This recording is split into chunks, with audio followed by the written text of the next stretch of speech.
मुख्यमंत्री स्कूटी योजना के अंतर्गत 12वीं कक्षा में प्रथम स्थान हासिल करने वाले छात्र छात्राओं को योजना का लाभ दिया जा रहा है। वहीं जबलपुर के 106 विद्यालयों के 177 छात्र छात्राओं को योजना का लाभ मिला है, जहां योजना के तहत उनके खाते में राशि ट्रांसफर की गई है। जिसके बाद आज छात्र छात्राओं को पंडित लज्जा शंकर झा मॉडल स्कूल में स्कूटी प्रदान की गई, जहां इलेक्ट्रॉनिक और पेट्रोल स्कूटी के लिए अलग अलग राशि छात्र छात्राओं के खाते में योजना के तहत ट्रांसफर की गई है। जहां छात्राओं के द्वारा आज अपनी मनपसंद स्कूटी ली गई है। जहां मुख्यमंत्री शिवराज सिंह चौहान के द्वारा शहडोल में भी एक भव्य कार्यक्रम योजना के अंतर्गत किया जा रहा है। वहीं स्कूटी छात्र छात्राओं के चेहरों पर मुस्कान देखने को मिली है। अंतरिक्ष की दुनिया में नया इतिहास रचते हुए भारत ने पूरे विश्व में अपना परचम लहरा दिया है। चंद्रयान सिर्फ एक स्पेस प्रोग्राम ना होकर भारत की जनता के लिए एक बहुत बड़ा उत्सव साबित हुआ। सुबह से ही शहर में चंद्रयान 3 की सफल लैंडिंग को लेकर प्रार्थनाओं का दौर जारी रहा। वहीं जब शाम 5:45 बजे जैसे ही चंद्रयान की चांद पर सफल लैंडिंग की खबर आई, पूरा शहर जोश से नाच पड़ा। इधर भाजपा कार्यालय में सभी कार्यकर्ताओं सहित वरिष्ठ राजनेता भी चंद्रयान का लाइव टेलीकास्ट देख रहे थे। इस सफल लैंडिंग को लेकर भाजपा कार्यकर्ताओं ने भारत का झंडा लहराते हुए अपनी खुशी जाहिर की। ये बहुत ही खुशी का पल है कि आज हमारे मोदी जी के प्रयासों से जो आज हमारा चंद्रयान चंद्रमा पर पहुंचा है, निश्चित रूप से पूरे विश्व में ये एक रिकॉर्ड है कि हमारे हिंदुस्तान ने इतना बड़ा काम किया है। मैं मोदी जी को बधाई देता हूं और हमारे पूरे हिंदुस्तान के वैज्ञानिकों को बधाई देता हूं कि जिन्होंने इतनी बड़ा काम करके हिंदुस्तान के नाम का गौरव किया है। भारतीय जनता पार्टी के गढ़ा में रानी दुर्गावती मंडल की बैठक महाराष्ट्र से आई भाजपा विधायक श्वेता द्वारा ली जा रही थी और वे कार्यकर्ताओं से चर्चा कर उनकी समस्याएं और सलाह ले रही थीं। इसी बीच वर्तमान मंडल अध्यक्ष और मंडल महामंत्री के बीच कहासुनी होनी शुरू हो गई। दोनों के बीच जमकर गाली गलौज और वाद विवाद हुआ। पूरे मामले की जानकारी देते हुए भाजपा मंडल महामंत्री रामकुमार चौधरी ने बताया कि उन्हें बैठक में बुलाया गया था, लेकिन मंडल अध्यक्ष अतुल चौरसिया द्वारा उसे यह कह दिया गया कि बैठक खत्म हो चुकी है।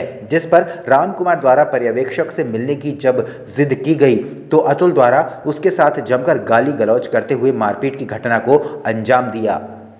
आज भाजपा रानी दुर्गावती मंडल की बैठक थी, जिसमें मेरे को बैठक में बुलाया गया था।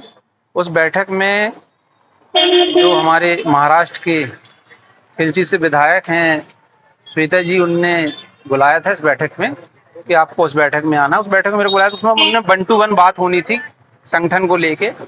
तो मैं जब उनसे मिलने के लिए गया, उनसे बात करने के लिए, तो वर्तमान मंडल अध्यक्ष जो है उसने मेरे को वहाँ जाने से रोक दिया।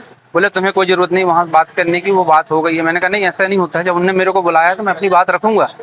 इसी बात को लेके उसने मेरे साथ मारपीट की, जातिगत गाली गलौज किया है, मेरे को अपमानित किया। मैं इसकी शिकायत मैंने संगठन को की है और मैं चाहता हूं कि संगठन इस पर कार्रवाई करे। रानी दुर्गावती विश्वविद्यालय मार्ग सिविल लाइन परिसर में स्थित नाले में एक मूर्ति लोगों ने देखी तो लोगों द्वारा बाहर निकलवाने के लिए लोक निर्माण विभाग से संपर्क किया।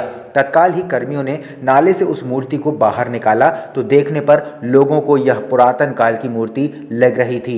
लोगों द्वारा मूर्ति को सुरक्षित किया गया और अब पुरातत्व विभाग से मांग की है कि वह इस मूर्ति को संरक्षित करें। अटल उपाध्याय कहते हैं कि लोक निर्माण विभाग के कार्यपालन यंत्री शिवेंद्र सिंह को जैसे ही यहां नाले में एक मूर्ति होने की जानकारी लगी तो उन्होंने तत्काल ही विभाग के कर्मचारियों को भेजकर मूर्ति बाहर निकलवाई। विभाग में उसे सुरक्षित रखा गया है। ये मूर्ति जो है ये नाले के पास में हम लोगों ने परसों के दिन सोमवार को कली जो है कलेक्टर बंगले के सामने आगे आते हैं पर ये नाला पड़ता है यूनिवर्सिटी रोड पर PWD ऑफिस के पास में। चाय पीने हम लोग आते हैं, परसों के दिन हम लोगों ने देखा कि यहाँ पे ये मूर्ति आधी गड़ी हुई है पानी के ऊपर और आधी नीचे है और आधी ऊपर दिख रही है। तो कहाँ ऐसा कहीं कोई भगवान का कोई वो ना हो, उस कारण से उसको देख के हम लोगों ने प्रयास किया। हमने कहा भाई चलो अपन उसको देखें क्या है। तो जाके हम 3-4 लोगों ने उसको जो है सहयोगात्मक भाव से उसको निकाल कर ऊपर ला के यहाँ पे अभी रखा हुआ है। जो नाला बना हुआ है, इस नाले में एक पुरातात्विक विभाग की मूर्ति प्राप्त हुई है। यूनिवर्सिटी मार्ग में एक कार्यालय है, कार्यपालन यंत्री शिवेंद्र सिंह द्वारा निर्देश करके अपने कर्मचारियों को भेज करके नाले से इस मूर्ति को सुरक्षित यहाँ पर निकलवा लिया गया है, रखा गया है। मैं संबंधित विभाग से निवेदन करता हूँ वे इस मूर्ति को सुरक्षित स्थान पर पहुँचाएँ। ये देखने में ऐसा प्रतीत होता है ये खजुराहो के राजकालीन वास्तु से संबंधित है और उसी समय की है मूर्ति। ये हमारे ऑफिस के सामने नाले में रिकवर हुई है। हम सब लोगों ने, हम अटल उपाध्याय जी ने और गौतम जी थे यूनिवर्सिटी के और ऑफिस के और दूसरे स्टाफ, सारे लोगों ने इसको निकाला है और लाके इस कैंपस में सुरक्षित रख दिया है। और हम लोगों की ये मांग है कि इसको ले जाके पुरातत्व विभाग वाले सुरक्षित रख लें।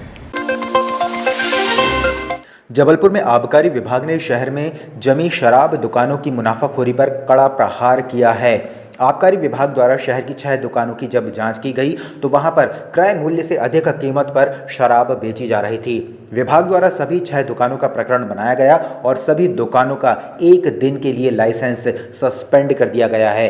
सहायक आबकारी आयुक्त रविंद्र मनिकपुरी ने बताया कि ये दुकानें संजीवनी नगर दुकान, लिंक रोड स्थित शराब दुकान, रसल चौक शराब दुकान, गढ़ा, पूर्वा शराब, धनवंतरी नगर, शारदा चौक दुकानों की लगातार शिकायतें मिल रही थीं। जबलपुर में मदिरा की कीमतों का लगातार हम लोग परीक्षण कर रहे हैं और इसी क्रम में आबकारी विभाग द्वारा अलग अलग दुकानों पर मदिरा की कीमतों का परीक्षण किया गया। इनमें 6 दुकानें ऐसी पाई गई जिनमें मदिरा की कीमत निर्धारित, जो शासन द्वारा निर्धारित जो कीमत है उससे अधिक मूल्य पर मदिरा बेची जा रही थी। हमने उन 6 मदिरा दुकानों पर प्रकरण कायम किए हैं और आज पूरी जो 6 मदिरा दुकानें हैं उनके 1-1 दिन के लिए लाइसेंस निलंबित किए जाने के आदेश जारी कर दिए गए हैं। भारतीय जनता पार्टी ने नगर अध्यक्ष श्री प्रभात साहू ने पत्रकार वार्ता को संबोधित करते हुए कहा कि 1956 में मध्य प्रदेश के गठन के बाद 2003 तक ज्यादातर समय कांग्रेस की ही सरकारें रही हैं। इन सरकारों ने प्रदेश को बीमारू राज्य बना दिया। इसका मतलब था मध्य प्रदेश देश के उन राज्यों में शामिल था जो देश के विकास में बाधक थे।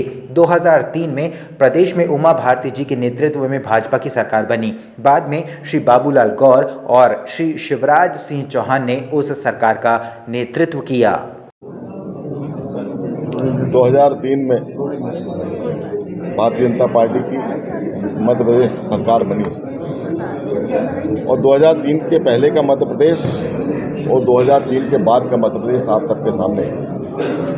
2003 के पहले ये प्रदेश एक बीमारू राज्य के रूप में जाना जाता था। लोग यहाँ पर आने से सकते थे। यातायात की व्यवस्था, सड़कों पर ढूंढना पड़ता था सड़कें हैं कहाँ, इतने गड्ढे हुआ करते थे। लेकिन 2003 के बाद आज पूरे मध्य प्रदेश की तस्वीर बदली है, तकदीर बदली है। मध्य प्रदेश विकास के रास्ते पर तेज गति से आगे बढ़ रहा है।